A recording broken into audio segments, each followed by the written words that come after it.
गीत संहिता 141 दाऊदंकर गीत।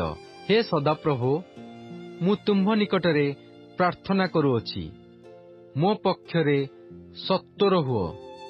मु डाकिबा बेले मोर अबरे कर्ण दियो।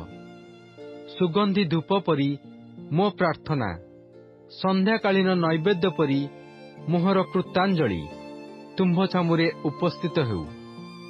हे सदाप्रभु, मो मुख आगरे प्रहरी नियुक्त कर, मो ओष्ठाधरर कबाट रक्षा कर।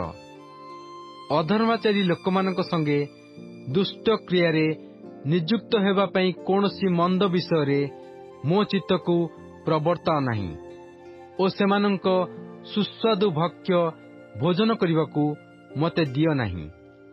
धार्मिक लोक मते प्रहार करू, ताहा मो प्रति दया हेबो, ओ से मते अनुजोग करू, ताहा मस्तकरे तैल स्वरूप हेबो। मो मस्तक ताहा अग्राह्य न करू। सेमानंकर नाना दुष्टता समयरे मोहर प्रार्थना चलुथिबो। सेमानंक विचारकर्ता माने शैल पार्श्वरे निक्षिप्त होइअछंती। मोहर वाक्य मधुर, एणु सेमाने ताहा शुणिबे। केही भूमि चाष ओ विदीर्ण करिबा बेले जेपरी सेपरी कबर मुखरे आम्भमानंक अस्थि सबु छिन्न भिन्न होइअछि। कारण हे प्रभु सदाप्रभु, मो दृष्टि तुम्भ आड़े अछि। मु तुम्भठारे भरोसा रखिअछि। मो प्राणकू अनाथ करी त्याग कर नाही।